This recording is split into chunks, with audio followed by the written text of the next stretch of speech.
Okay, here we go, back on the road again. Oh, pardon me. To find another cache. We're going a little bit out of our way today because the one that I've located on the map is out of our way. It's a bit far. And with the restrictions of these two, having these two with me, it does restrict the options. So that's what we're doing today. And the cool thing about today's trip is that I remembered that I have a gift from my ex-partner still in my possession, which was a GoPro. So it means that I've actually got two cameras.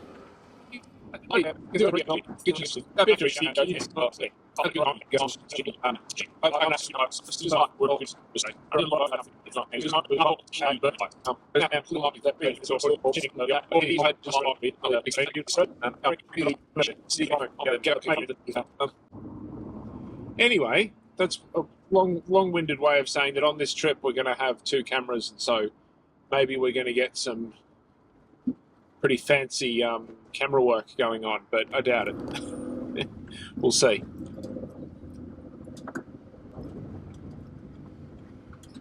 So I completely missed the turn because it's a gravel road, as you can see, and I wasn't expecting that. But it's a beautiful little area. I do believe we have made it though, so we'll take this little off-roady bit. Oh, my car doesn't normally get on that kind of angle there.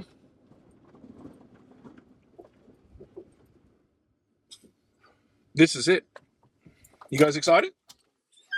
Oh, Doctor's excited. Sit, sit. Good girl. Go. So I've checked the map and we're going that way. I want to go all the way up and back on this place because this is a beautiful spot. Come on, Doctor. But yeah, this is the way we're going.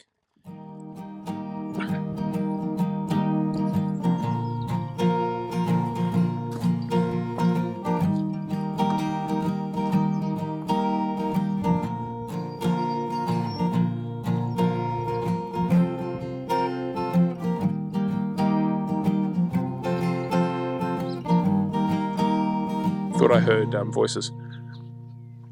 If you've read 1984, there's a bit where the main character, whose name I can't remember, and his girlfriend escape out into the woods and find a secluded spot.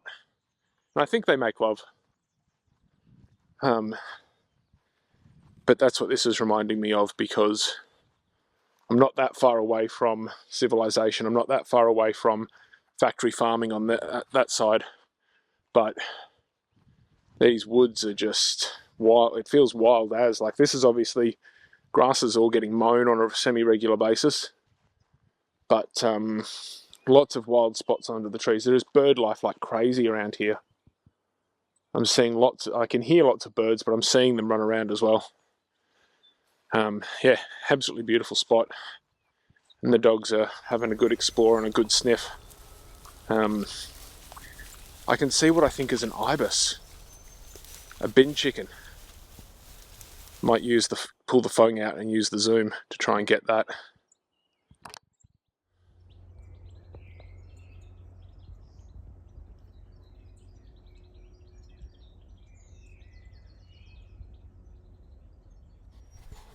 This is something out of a movie.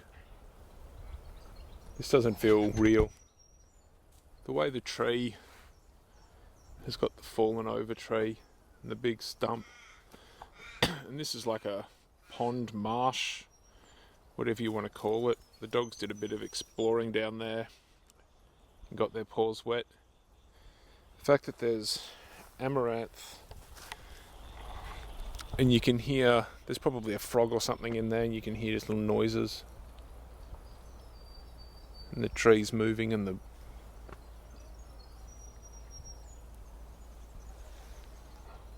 over that way somewhere somebody's talking. There's probably, again, I think there's a farm on that side of the trees as well, so they're working. And just in here, you could set up camp for the night. In fact, part of me wants to come and stealth camp here. It's just phenomenal.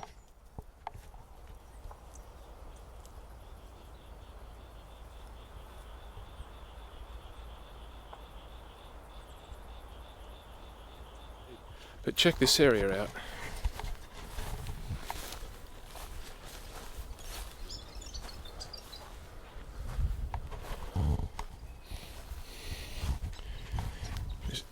Everywhere you look, it's like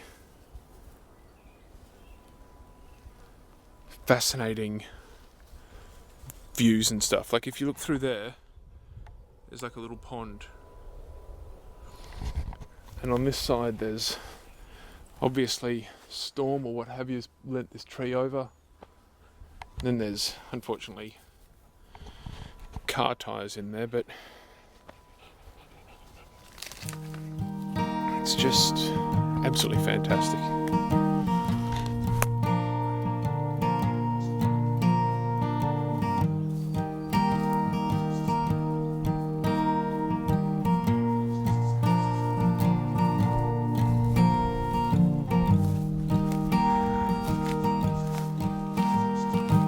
It's such a beautiful spot for a cache. But I'm going to sit down, give the dogs some water, have some water myself, swap batteries on the camera, and then try and find the cache.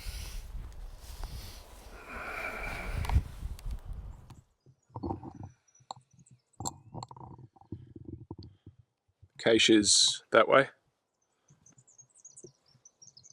but the dogs are having a nice time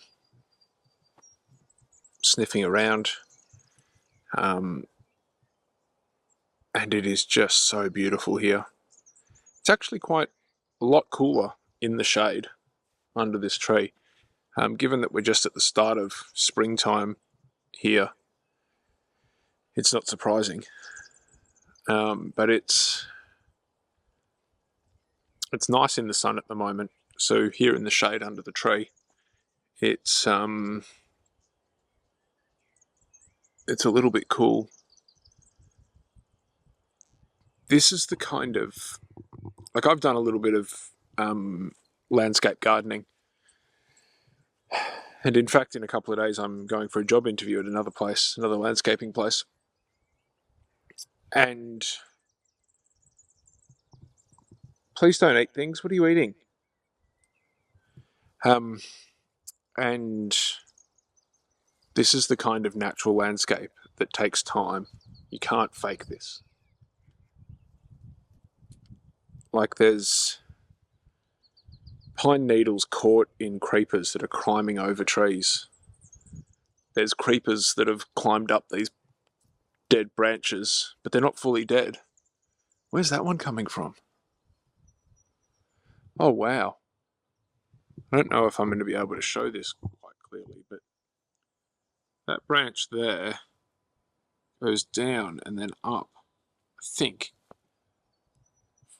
And then the creepers all coming down there, and you can see all the dead pine needles, but then you can see the healthy ones growing up the top of it, because this branch coming from the tree doesn't seems to stop, and then this one is what's creating those. That's the kind of landscaping, or the kind of creative environment that you can't fake. Yeah. As far as I'm aware, pine needles are really good as mulch for strawberries. They'll kill almost everything else on the ground underneath them, but strawberries really like it. So if you've got strawberries, find a pine tree.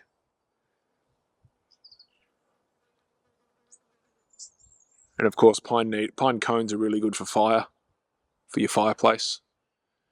I mean, if I had an extra bag or something, I'd grab a bunch of pine cones and take them home. It's just, I just can't get enough of this. I've got to come back here. Definitely think I've got to come back here just for fun. This is why I love geocaching. It brings us to places that we wouldn't normally go to and explore, and places that, for middle-aged white men, which is what it seems like a lot of caching is done by, it's just beautiful. And again, I'm listening to Lord of the Rings in my pocket, so I'm imagining I'm Strider, because he's only just revealed that he is Aragorn. And it's, yeah, it's fantastic. Just the quiet as well. Just the odd animal noise. I can hear like a machinery hum in the very distance, which would be cars and things. And of course I'm talking and ruining it. But it's just fantastic. I've got no idea where the dogs are, so... Asher, doctor!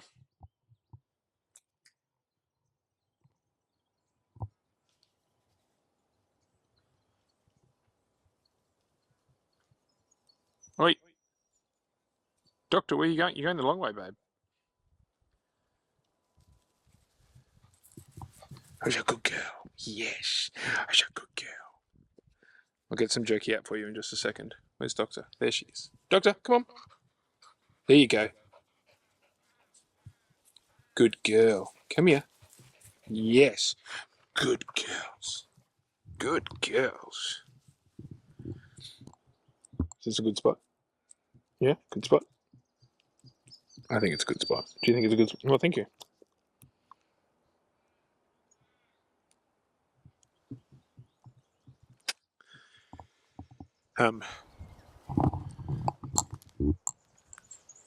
So I've put together a little caching bag, which has got pens and a compass and some stickers, which I'm going to use as swaps to add to caches. Just using a little paracord cable cord that used to be a dog lead. So it splits off into two and there's a lot of excess. But that used to be a dog lead. And it looks like I'm just trying to be an army wanker with a chest plate organiser. But it's really quite a useful thing, because I can do that. And if I had a GPS in here, got my stickers, there's a map attachment. You can have map and then you've got pens and stuff. It's very useful. But still looks a little bit wanky. Even though I really like my new hat, it also gives a bit of a wanky vibe, in my opinion. I look like a rich person at a festival, in my opinion. Even though it's an army hat, because I just seem to buy army stuff all the time. So we're coming around the... Ooh! We're coming around the back of those trees that we saw. That's the fallen one and the big cool one.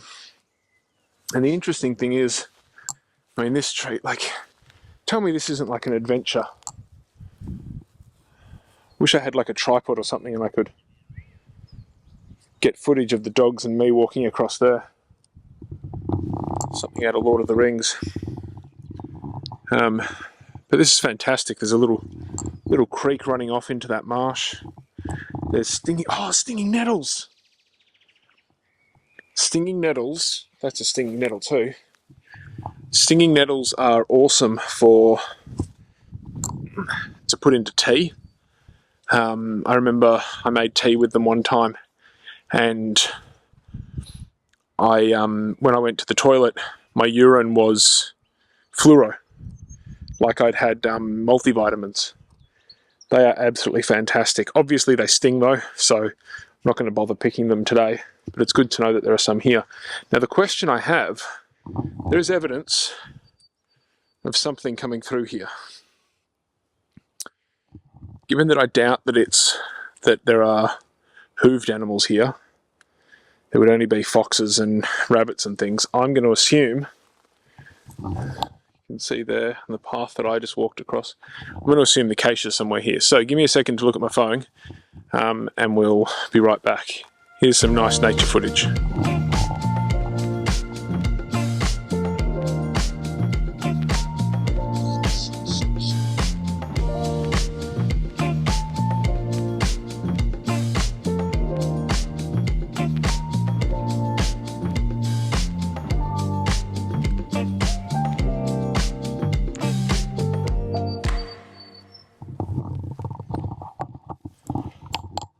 Okay, so we are close-ish.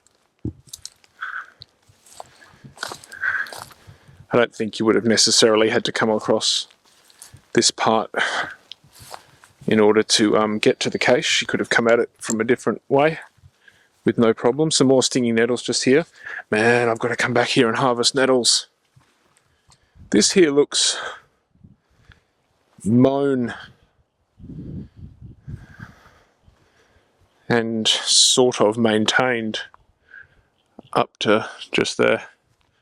So the dogs are having a great time today. It's fantastic. So the cache is just over here. Oh no, just over there.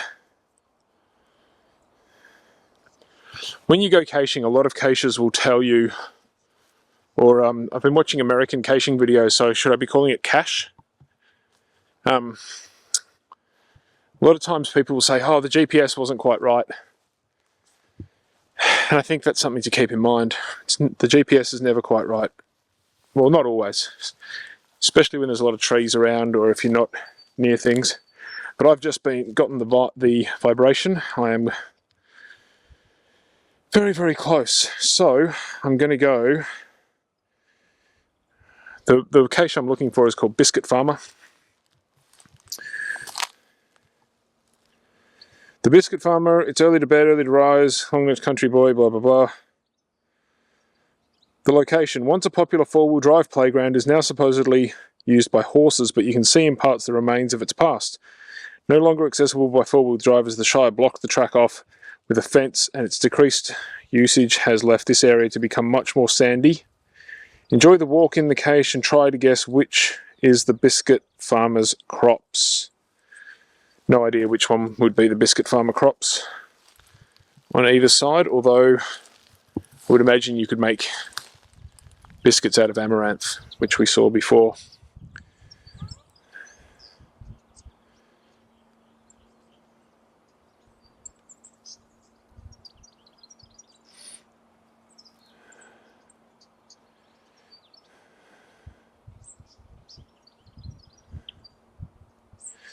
Someone, 2 finds last month, 3 finds last month, a couple of finds the month before.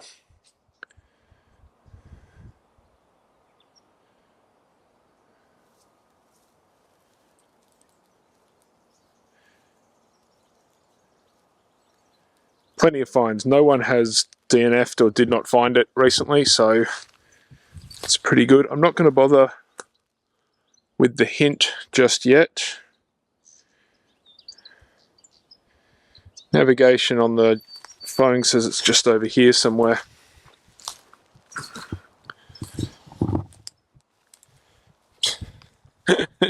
I don't want to spoil the location because it's quite obvious once you come walking around here. It is not hidden at all, which is fair. But it's right here and I'm going to grab it.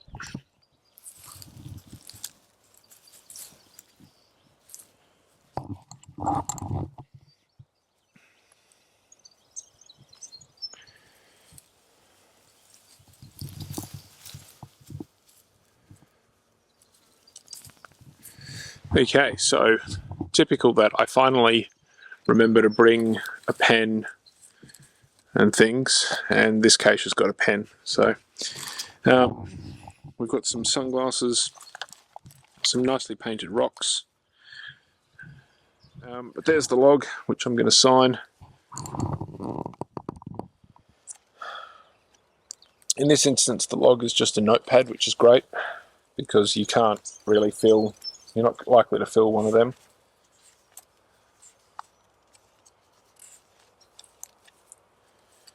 And I'm going to use my own pen. What is the date today? 2nd of October. Wow, the 10th. 2nd of the 10th.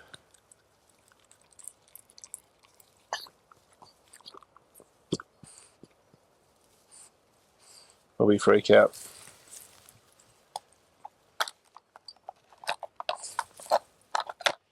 If this was a strictly analog game where you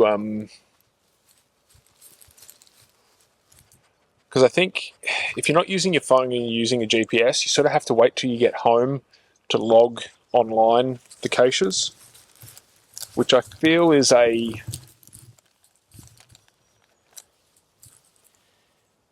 it's a different way of playing that I've got no problem with, and I do want to get a GPS so that I can do it via the GPS, because it feels like more analog version of the game feels, I don't know, authentic's not the right word, but it feels a little bit more authentic. And so here are my stickers that I bought not that long ago. So I'm going to leave 2 stickers. Actually, I'm not going to leave that one. I'm just going to leave that one. Because of the glasses, I'm going to leave that sticker.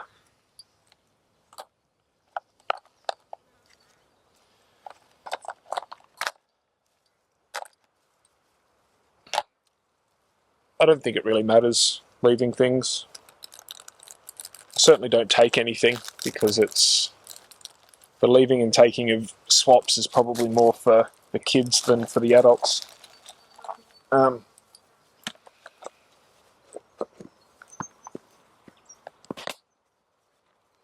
I like the idea of leaving something. It's good. This has been a fantastic caching adventure, and I will be coming back here just for funsies. But yes, that's a caching adventure. Thank you very much for tuning in, that kind of stuff. I'm really bad at self-promotion, so I don't really want to say like and subscribe. If you like it, if you like this, then like and subscribe. If you've made it all this way to the end of the video, then you probably do like it a bit, so like and subscribe. Because I want to do more of these. So yeah, thank you very much.